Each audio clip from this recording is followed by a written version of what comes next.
नमस्कार सगळ्यांना, प्रजासत्ताक दिनाच्या खूप खूप शुभेच्छा। तर आज आपण बनवणार आहोत मटर बटाटा सँडविच। तर त्यासाठी आधी आपण भाजीची तयारी करून घेऊया। मग त्यासाठी कढईत तेल गरम केलं, त्यात मोहरी घातली, जिरं घातलं, हिंग घातला, थोडासा कढीपत्ता घातला, बारीक चिरलेला कांदा घातला, त्यामध्ये छान परतून घेतलं। कांदा जरा तांबूस रंग होईपर्यंत भाजला त्याला। नंतर त्यात आलं, हिरवी मिरची, लसूण, कोथिंबीर याची पेस्ट करून घेतली, ती घातली, ती भाजून घेतली। नंतर थोडीशी चिमूटभर हळद घातली, चवीप्रमाणे मीठ टाकलं आणि जो आपला घरगुती मसाला आहे तो घातला आणि नंतर हे उकडून घेतलेले मटर घातले, छान परतून घेतलं। मग त्यात टाकला उकडलेला बटाटा, उकडून घेतला बटाटा आणि तो जरा मॅश करून घेतला, बारीक केला आणि तो घातला त्यात, कारण हे आपल्याला सगळं बारीकच करून घ्यायचं होतं। मग हे सगळं एकजीव केलं। हे बघा, भाजी ना छान झाली होती, वास खूप छान येत होता। नंतर आपण आता इथे ब्रेडची तयारी करून घेऊया। ब्रेडच्या कडा कापून घेतल्या होत्या, त्याला माझ्या घरात जे सॉस होते अवेलेबल, जे सॉस होते ते सगळे लावले त्यावर। हॉट अँड पिचकू सॉस होता, नंतर त्यावर टोमॅटो सॉस होता तो लावला, नंतर हे रेड चिली सॉस तो थोडासा त्याच्यावर स्प्रेड केला।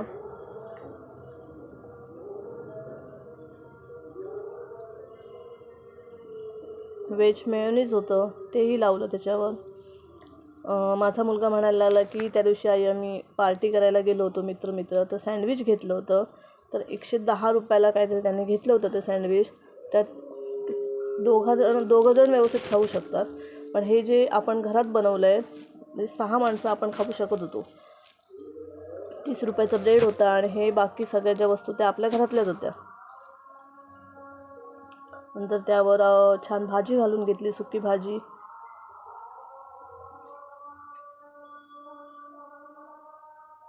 व्यवस्थित त्याला लावून घेतली भाजी पूर्ण पावांना। घरी अशा आपण एखादा पदार्थ बनवला की सगळे खाऊ पण शकतात। हॉटेलात काय फक्त आपण जातो, बाकीच्यांना काय मिळत नसतं, असं घरच्या घरी बनवलं की सगळ्यांना पण मिळतं।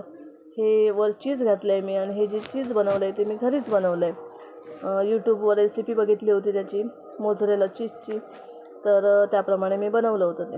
नंतर कांदा टोमॅटो त्यावर घातला।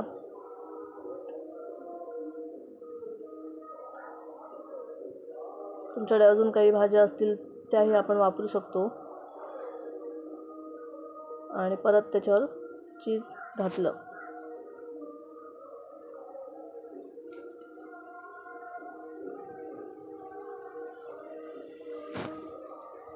नंतर त्यावर ब्रेड लावून घेतला, व्यवस्थित प्रेस केला आणि एका बाजूला पॅन गरम करत ठेवलं होतं, त्यावर तूप घालून घेतलं। तूप थोडंसं गरम झालं, पावांनाही थोडंसं तूप लावलं होतं आणि ते व्यवस्थित आपण आता भाजून घेऊया। जास्त वेळ लागत नाही, 10 मिनिटातच खरपूस भाजतात ते। सगळे लावून घेतले व्यवस्थित आणि त्याच्यावर झाकण ठेवलं।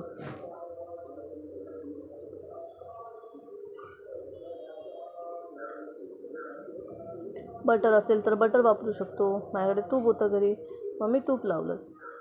बघा, छान आहे ना, खरपूस तांबूस रंग आला आहे सँडविचला।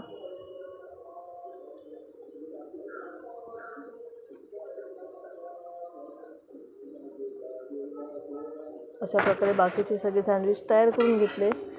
तर आपले सँडविच तयार झाले आहेत, तर आरुषकडे दिले मी कट करायला। छान, हे बघा, छान दिसत होते आणि छान लागत पण होते, तर तुम्ही नक्की करून बघा।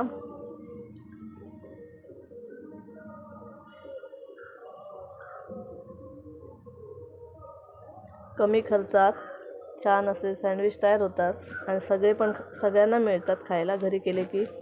तर आमचा आदिश बाबू आला इथे टेस्ट करण्यासाठी, तर त्याला दिला मी तो खायला आणि त्यालाही आवडला। तो थोडासा खाल्ला ना त्याने, त्याच्यासाठी मी थोडासा वेगळा बनवला होता, पण हा त्याने टेस्ट केला तर आवडला त्याला। तर आजची ही माझी मटार बटाटा सँडविच रेसिपी तुम्हाला कशी वाटली कमेंट करून नक्की सांगा। आवडल्यास लाईक करा, शेअर करा, सबस्क्राईब करा।